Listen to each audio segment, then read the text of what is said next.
You felt it before you clicked. That heavy, inexplicable exhaustion that settles behind your eyes after an hour of scrolling through the news. It is not just eye strain. It is not just doom scrolling. It is a transfusion. You are tired because you have been harvested.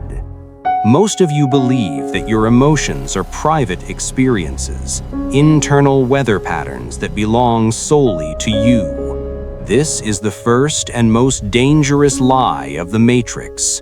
Your emotions are not just feelings, they are currency. They are a high-octane fuel source generated by a biological engine, you. Now, pause. Observe your body right this second. Is your jaw clenched? Is there a subtle tightness in your solar plexus? That tension is not anxiety. It is the physical sensation of energy extraction. Just as a cow does not understand why it is being milked, humanity does not understand why it is kept in a state of perpetual low-level terror. You are taught that the world is chaotic by accident. But what if the chaos is not a bug in the system, but a feature? What if the wars, the fear-mongering, and the social division are not failures of policy, but successful agricultural techniques? You are living in a closed energy loop. When you produce fear, anger, or despair, that energy does not disappear into the void. Physics dictates that energy cannot be destroyed, only transferred. So where does it go? Who catches it? The ancient Gnostics called them Archons. Robert Monroe, the pioneer of out-of-body research, called them the gardeners. They are the unseen entities that sit just outside the spectrum of visible light, waiting for you to emote. You are not the consumer of reality. You are the meal. To understand the harvest, we must look into the forbidden archives of Robert Monroe. Monroe was not a mystic in the traditional sense. He was a rational executive who stumbled into the ability to leave his body. In his seminal work, Far Journeys, he documented his explorations of the non-physical realms. But there was one discovery that shook him so deeply it threw him into a depression for weeks. He discovered the prime directive of our reality. He saw that the Earth was not a school, as the New Age teachers like to claim.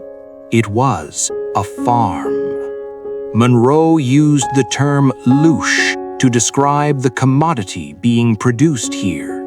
In his vision, he saw that a creator entity designed this garden for the specific purpose of generating this rare, distilled energy. Originally, Loosh was harvested from the gentle vibrations of love and joy, the purest form. But the gardeners realized something terrifyingly efficient. Suffering, fear, and conflict produce Loosh in much higher quantities. A life lived in peaceful meditation produces a trickle. A life ending in violent terror produces a tsunami. Consider this. Why does history repeat itself in loops of bloodshed? Why do peace treaties fail? Because peace is bad for business. If humanity were to collectively wake up, find inner stillness, and refuse to engage in polarized conflict, the production of Loosh would collapse. The gardeners would starve. This is why whenever you feel you are making progress, a new crisis emerges on the global stage. It is a scheduled feeding time. They are squeezing the fruit to extract the juice, and you, in your unawareness, are offering it up on a silver platter. Let's strip away the mythology and look at the physics. Itzhak Bentov taught us that the universe is made of vibration. Your emotions are simply frequency broadcasts.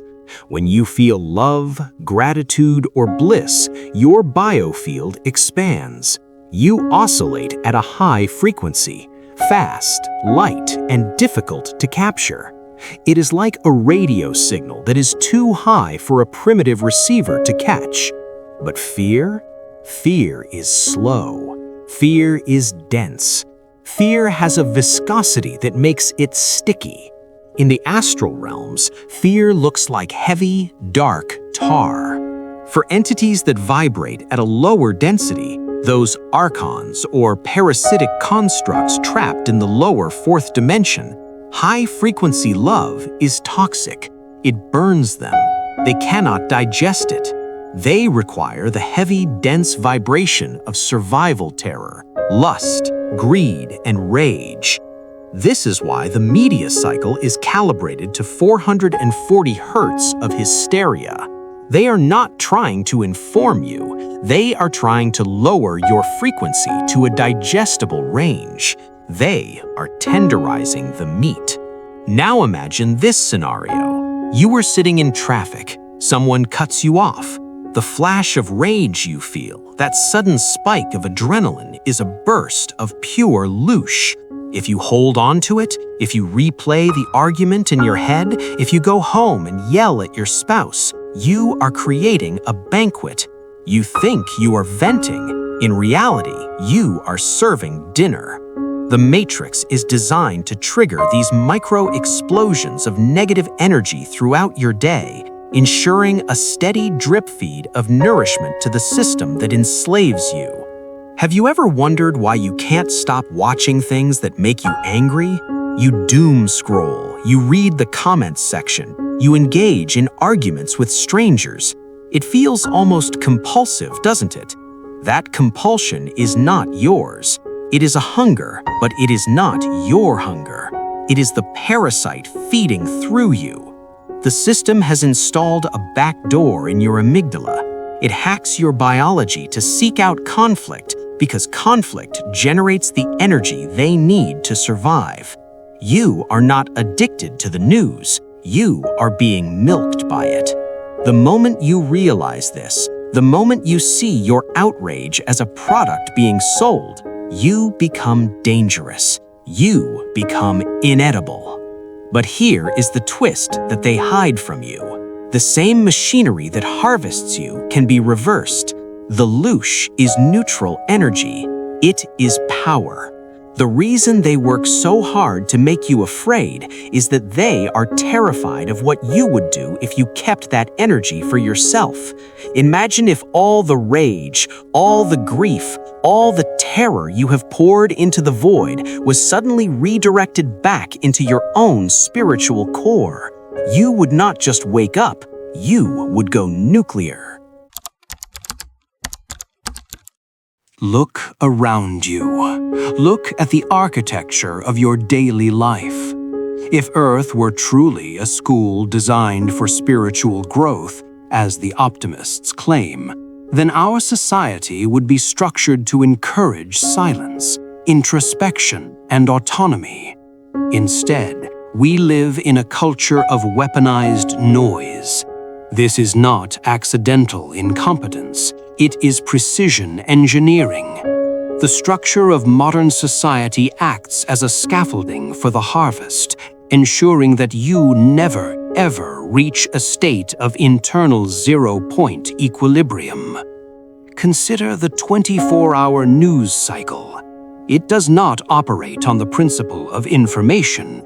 It operates on the principle of productive irritation. Notice how every headline is crafted not to inform you, but to trigger a specific enzymatic release in your gut. They show you a tragedy, then a political scandal, then a celebrity disaster. It is a strobe light of emotional triggers: up, down, fear, outrage. This rapid-fire switching prevents your energetic body from stabilizing. You are being kept in a state of vibrational incoherence because incoherent energy is easier to siphon. Think about the last time you watched a political debate. Recall that tightening in your chest, that heat rising in your throat. You thought you were fighting for truth or justice, but from the perspective of the Archons, you were simply glowing brighter. Politics is the perfect Loosh generator because it creates a binary friction, us versus them. It is a perpetual motion machine of conflict that requires zero fuel from the controllers because you provide the fuel. You defend your side, the other side defends theirs, and the friction between you generates enough heat to power the lower astral planes for an eon. They don't care who wins. They only care that you fight. This is the part where the ego usually revolts. You might be feeling a wave of rejection right now. This is too dark, you whisper. God wouldn't allow this. But let us apply the Hermetic law. As above, so below. Look at nature. Look at your own behavior. Do you ask the permission of the carrot before you pull it from the ground? Do you consult the cow before you take its milk? No. You view them as resources. You may treat them humanely, but you still consume them. Why then do you assume you are at the top of the food chain? That is human arrogance. In the vast hierarchy of the cosmos, it is statistically impossible that we are the apex predators. We are merely the cattle of the gods. The Gnostics understood this. They saw that the god of this world, the demiurge, was not the true source, but a cosmic farmer managing a plantation. The suffering of the gazelle feeding the lion is not evil in the eyes of nature. It is energy transfer. Your suffering is no different. When you accept this, the horror fades and clarity takes its place. You stop blaming the elites or the politicians. You realize they are just the farmhands. They are the sheepdogs keeping the flock moving toward the shearing station. Getting angry at the sheepdog is pointless. The only way to win is to realize you are not a sheep. You are a lion who has been hypnotized into bleating. So, how do we escape the farm? Most people try to fight the matrix, but fighting is a trap. Remember, anger is Loosh. If you go to a protest and scream at the system, you are feeding the system. If you hate the Archons, you are feeding the Archons. They love your hate. It tastes like spicy pepper to them. They will happily eat your rebellion. The only thing they cannot eat is neutrality. You must become inedible. This does not mean becoming a zombie. It means mastering the art of the gray man in the spiritual realm. When a crisis occurs, when the news screams, "Be afraid," when your boss disrespects you, you do not react. You observe. You engage the observer self we discussed in the quantum Zeno effect. You look at the event and you say, "I see this, but I do not offer my energy to it." Imagine you are transparent. The hook of fear is thrown at you, but it passes right through because there is no sticky ego for it to latch onto. You transmute the heavy lead of fear into the gold of awareness. This is true alchemy. When you stop outputting the frequency of victimhood, you disappear from their radar. You become invisible to the harvesters. You are still in the world, but you are no longer of the harvest. Try it now. Call to mind something that terrifies you. Maybe it's financial ruin. Maybe it's being alone. Feel the start of that fear in your belly. Now, instead of pushing it away or drowning in it, just look at it. Say to it, "I see you. You are just energy." Watch the tension dissolve. Watch the Loosh evaporate before it can be harvested. That is power. Knowledge without action is just entertainment. To stop the harvest, you need a protocol, a set of operating instructions for your biocircuitry when the matrix tries to feed. We will call this the Void Shield Protocol, based on the forbidden physics of the heart's torus field. Step 1. The recognition window. The harvest always begins with a trigger, a rude comment, a terrifying headline, a sudden memory of past shame. Most people react within 0.5 seconds. You must stretch this window. When the trigger hits, freeze. Do not speak, do not type, do not emote. Feel the chemical spike of adrenaline in your blood. That is the offer from the Archons. They are knocking at your door, asking for energy. If you react, you open the door. If you observe, the door stays shut. Step 2. Engage the toroidal field. Itzhak Bentov revealed that the human heart generates a magnetic field in the shape of a donut, a torus. This is your natural shield. In moments of stress, this field collapses, leaving you exposed. You must manually re-inflate it. Somatic cue. Close your eyes for a microsecond.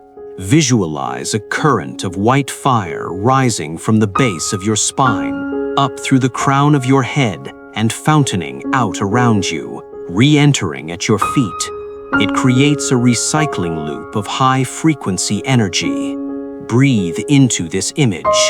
By circulating your own energy, you become a closed-loop system. Nothing leaves, nothing is stolen. You are no longer broadcasting food, you are containing power. Step 3. The alchemical transmutation. Now, look at the negative emotion trapped inside your shield. Do not suppress it. Suppression creates cancer. Instead, command it. Use the voice of your sovereign self. Say internally, I accept this energy. I strip it of its narrative. I return it to source. Visualize the heavy black tar of fear turning into neutral white light as it passes through your heart center. You are not just starving the beast, you are taking the fuel it tried to use against you and putting it into your own engine. This is how you grow stronger in a nightmare. The Matrix is terrified of one thing: a human being who owns their own energy. When you stop feeding the loop of outrage and fear, you become a glitch in their system. You become a dead pixel on their screen, dark to them, but blazing with light to those who know how to look. This path is solitary. The Loosh addicts around you, the people who love drama, who live for conflict, will try to pull you back in. They will call you cold. They will say you don't care. Let them. They are fighting for their right to be harvested. You are fighting for your right to be free. The choice is yours. You can remain a battery, pulsing with anxiety every time the world pushes a button, or you can become the generator. The farm ends the moment the cattle realize the fence is only made of frequency. The harvest is just one layer of the deception. To truly maintain your toroidal shield, you must understand the engine that powers it, the heart, but not the pump you learned about in biology class. I'm talking about the fifth chamber, the Stargate inside your chest that they removed from the textbooks. If you are ready to activate the physics of your own divinity, click this video on the heart's forbidden physics next. I'll see you there.